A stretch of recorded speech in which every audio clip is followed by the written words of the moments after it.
government that medical professionals are the highest earning professionals, as if they are the money makers. Well, there might be few doctors who do that, but most of us do not earn that much. So it has been shown by this survey also that medical professionals are not the ones in the whole world who earn as much as the perception is. Then what happens? When we join the institution or we go into practice, the perception is quite like the picture shows. And what we do, what is the doctor's real and versus the real life? You know, others think that we have very comfortable life, very lavish life. We pick money from the money plant, but in reality, this is how we struggle in our practice. We sacrifice our social life, fun, sleep for our duties and exams and further studies. But the career doesn't end there. It is a lifelong struggle, you know. Even after you come into practice, it's not that from very second day you will start having good number of patients or good earning. So the struggle continues. It's not like other profession where you just graduate and you start practicing. Then the great secret of medicine, known to doctors but still hidden from the public, is that most things get better by themselves. We all know this. We know this fact as well. As the Benjamin Franklin says, the best doctors gives the least medicines. Same is said about the surgeons. The best surgeon knows when not to operate. But I don't know, because of what means, we just jump into the well like the herd and we compete with each other, maybe for the one that is flowing from up. And we don't give enough time to our patient. The Hippocrates oath becomes hypocrite's oath.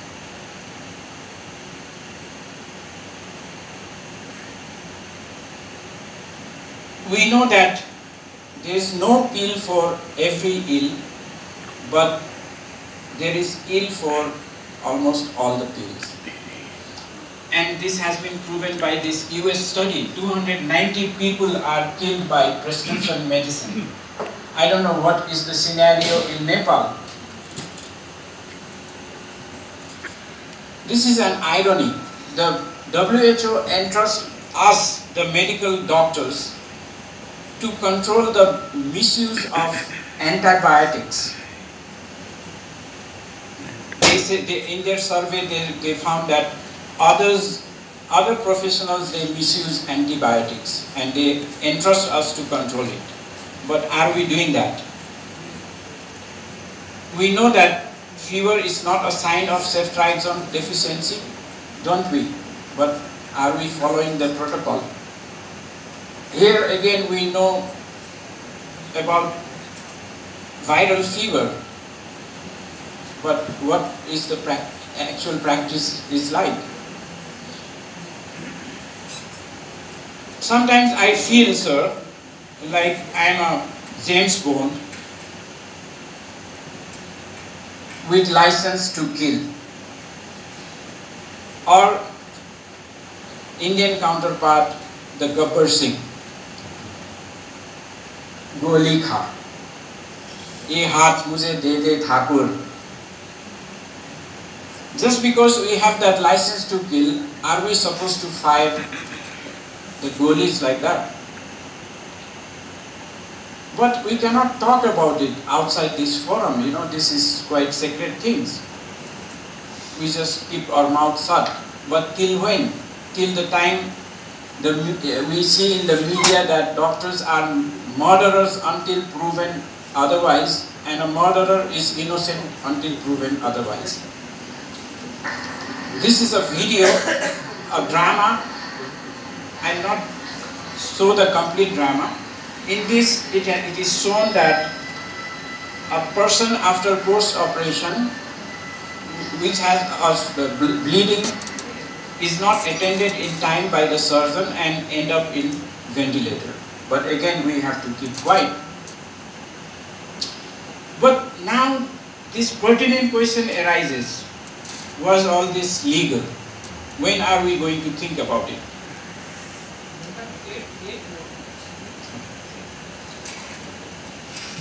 It's not that there are no challenges as a doctor. There are a lot of challenges as a doctor. If we talk about the workload, we are burdened. Like in my other presentation, burnout, we are burdened with our studies. We are burdened with getting CPD credits. This is how a doctor's comfortable chair would look like. And if you start having problem, probably this is what you do. And the medical profession is not a complete, it always keeps on changing and you have to update yourself. I don't know, maybe sometimes we'll have to use this drug produced by the pharmaceutical companies. And talking about the work environment, I don't know why the pharmaceutical companies, they come up with a lot of these prazols, which seems to work in a similar fashion every year, and we are their agents. We become their agent. Another challenge we have is, especially in Nepal, are the pharmacies. And the media and the government is not talking about them. You prescribe one medicine and they give the patient another medicine, and the blame goes to the doctor. I remember one of my patients, I had given her amitriptyline, 10 milligram, and she was taking for 1 month some medicine given for benign prostatic hypertrophy. There is a similar trade name. Such things happen, and it is the doctor who gets the blame. And another bitter factor, one thing that always confuse me, is why within our college, why are we tend to change the name of the drug when we know that the previous drug was helping the patient? I really don't know why this happens. And then the challenge is with other doctors who are less trained.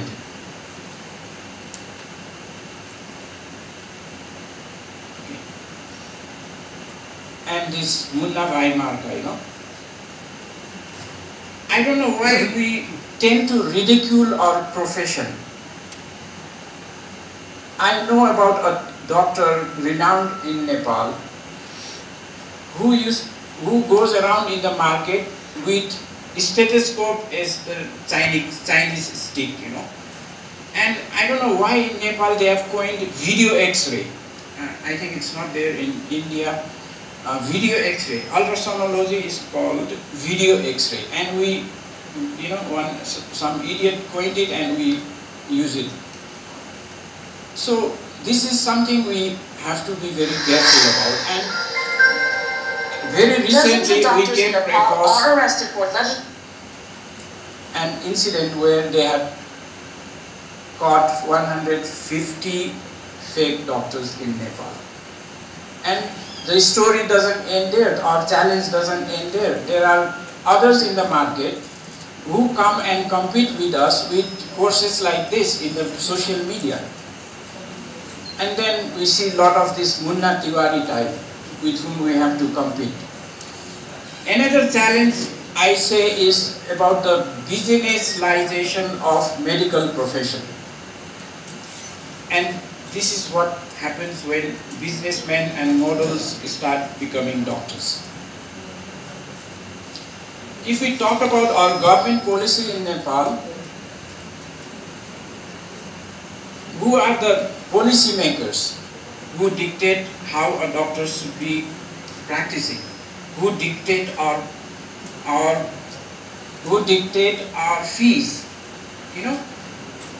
Yesterday only Dr. Rajan shared with me that he had a small problem of electricity in the house, and the electrician who came, charge him 1,000 rupees as a consultation fee, and they have limited us to charge 500 rupees, 450, 475. See, and that we cannot go beyond that. That's what they have dictated us.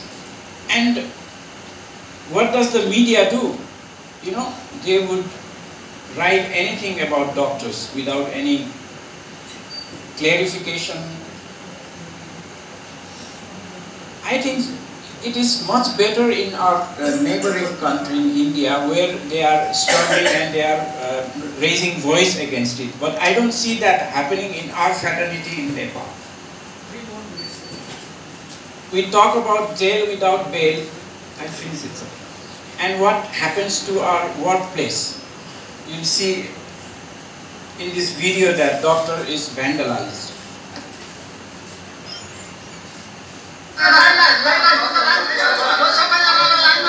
I think it is fresh in all of our memory what happened in Dolkha. And how do you feel about this? Seriously, how do you feel seeing this video? Where is the dignity of the doctors?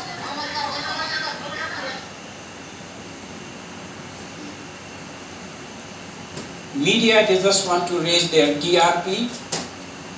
They would publish anything that is sensation, but not the truth. And talking about the society, you know, this is what the society feels. In early days, बैगुनीलाई गुणले मार्नु भन्थ्यो रे के अहिलेको सोसाइटीमा चाहिँ बैगुनीलाई गनले मार्नु पहिले नेपालीले झाडीमा मात्र सु गर्न जानेका थिए अब कोर्टमा पनि सु गर्न जान्छ you know. So this is the situation of the doctors, and when are we going to talk about it? In my last presentation, one of the doctors said that, Nirmal, you are pioneer and you are talking about dignity in Nepal. I said, I am not pioneer. I don't have any copyright. Anybody can talk about it, but we have to really be serious about this matter.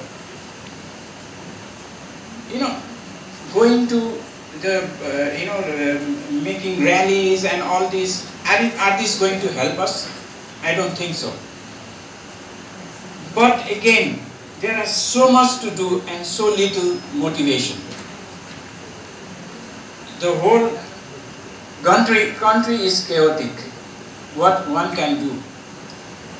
But instead of pointing fingers at each other, if we unite and do something, then definitely we can gain back our dignity. I think I'll end there. Thank you very much. Thank you very much.